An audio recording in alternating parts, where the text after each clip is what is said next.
Ito yung symbol ko. Sir, patingin ang symbol. Question marks. Question. Tapos may Ito buo yung, ka rin. meron akong buo. Yun, no?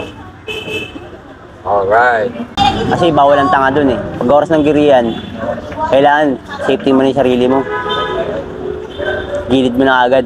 Ba't maaari pumasok ka sa loob ng brigada. Babakbakan na. Yung iba, na ano rin, naihinto. Kasi may dumarating na mga empleyado.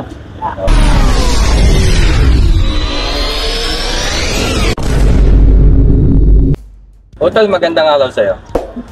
Magandang araw din siya. Maaari ka bang magpakilala sa mga manonood natin? Ako nga pala si Alan Dick Mercado. 26 years old. Unang-ulong ko sa Bigutan. Pangalawa? Sa City Jail.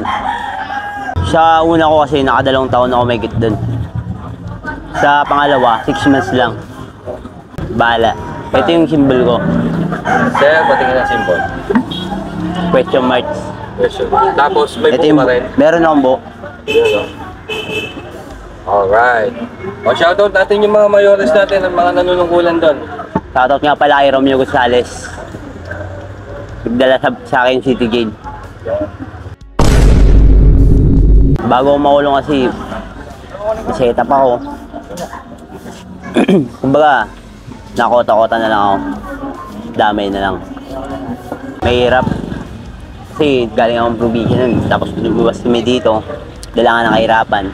Hindi ko akalain na makukulong ako. Ano ba nangyari? Bago ako mag-birthday kasi nun eh. Bigla ako na set up eh. Pinahuli ako. Sa kasong? 11-12. Okay. Hindi ka ba yung tipo ng kabataan na mahilig sa gulo? Hindi naman. Wala kang napasukan o naging kaso na nanakit ka o nakadali ka? Wala. Una, nabiyaya ako sa Bigutan. Ang hirap. Lalo na't wala kang dalaw. Pangalawa, marunong kang lumugar at pakikisama. Doon ko naranasan manahimik at makisama. Una, pagkakaba.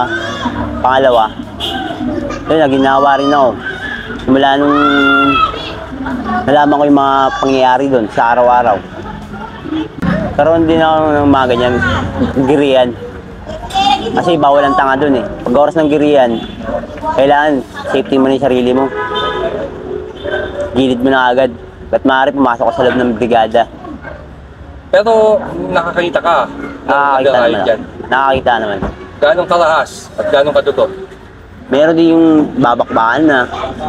Yung iba, na ano rin, naihinto kasi may dumarating na mga empleyado. Pero yung buring na ako nun, mutik na ako masawi nun. Dahil? Sa riot na yun. Sobrang buring ko nun. Hindi ko alam kung kailan ako lalaya. Ganun. Dala ng mga, kagaya sa mga dalaw. Pwede rin sa mga pananalita ng mga nagdadala na hindi sila nagkakatugma-tugma. Pwede pagmala ng riot. Kailangan ba lahat ng kakosa pag oras ng riot ay kasali? Kailangan kasali sila? Oo, kasi kakausap mo sila eh. Kabalat mo sila. Talaga. At maaari sila. Sila ang talagang tutulong sa'yo. Walang ibang pangkat eh. Kakausap mo lang talaga. Sa oras ng riot, buhos din. Buhos. Buhos talaga. Okay. Yung tattoo mo, boss, ano yan? Sa pilitan o pinaglaruan ka lang? Sinapuso ko to. Siniisip ko pa. Hindi ka pinaglaruan doon? Ano yung sinasabi ng mga manonood? Sinapuso ko itong buo na to. Siniisip ko to.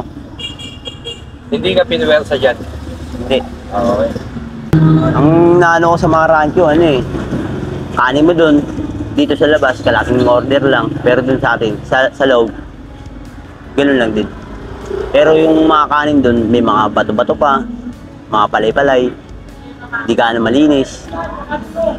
Aminado naman ako doon dahil may nagawa naman din ako kasalanan, kaya kahit paano, kinakain ko pa rin.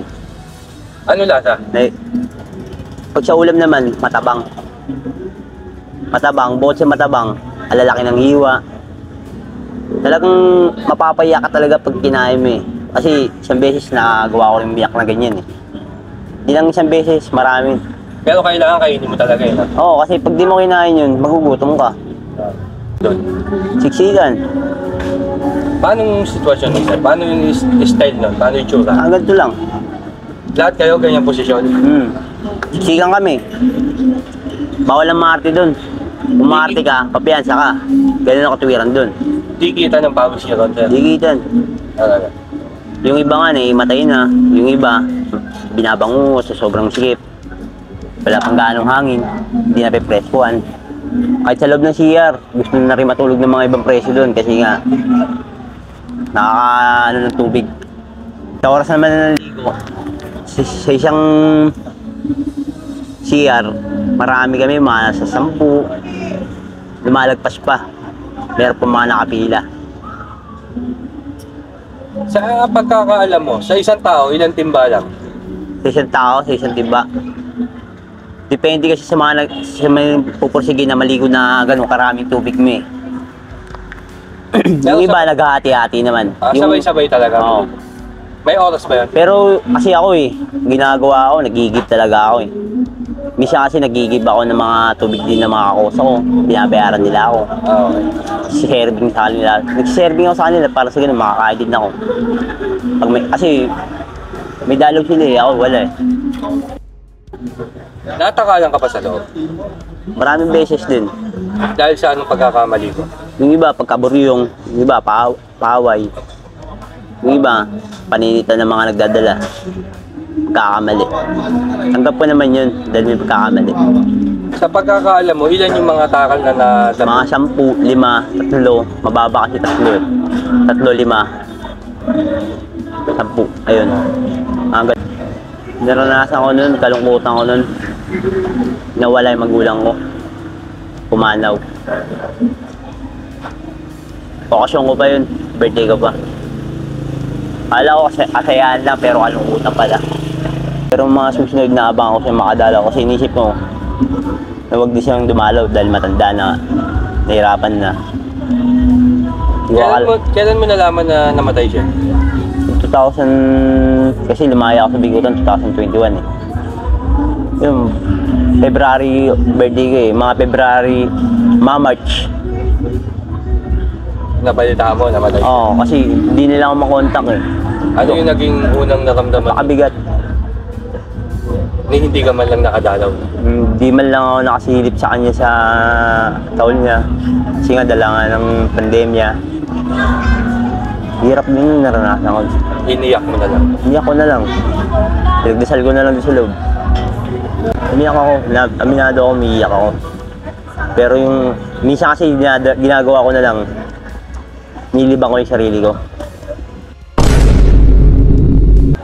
Para sa akin, sana maisip niyo yung mga naisip ko. Na sana, pakinggan niyo yung mga magulang niyo. Pulutin niyo yung tama. Bago kayo mag-isip, mag-isip mo na kayo 10 beses bago kayo gumawa ng aksyon. Sa akin lang, sana panatilihin nila maging maayos yung sarili nila, maging malakas ang pangangatawan. At wag na gagawa ng mga maling bagay. Unang-una sa lahat, may sa tawad sa Panginoon. Boss, kamusta ka ngayon? Sa ngayon, medyo kahirapan ang buhay natin ngayon eh. Wala tayong ibang trabaho eh. Pinipili ko magbago. Parang sa ganun, may iba naman yung sistema ng buhay ko.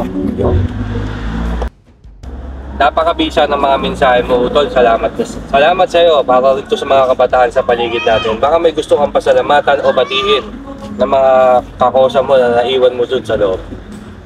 Tatot na nga pala sa mga kakosa ko dyan. Sana panalitiin yung mingisip tawad sa Panginoon para makalabas kayo. Siya lang ang hinihingi sa inyo. Makalaya kayo. Tol, maraming salamat sa oras na pagpapaunlak mo sa akin. Kung kaya, paulit-ulit kong sinasabi sa inyo na kung sakaling magkikita tayo, ang gusto ko, salaya, huwag sa bilipid. Kaya naman sa lahat ng naniniwala at sumusuporta kay Bosyo, kay Tol, pagpalain po kayo nawa ng buong may kapal. Peace out!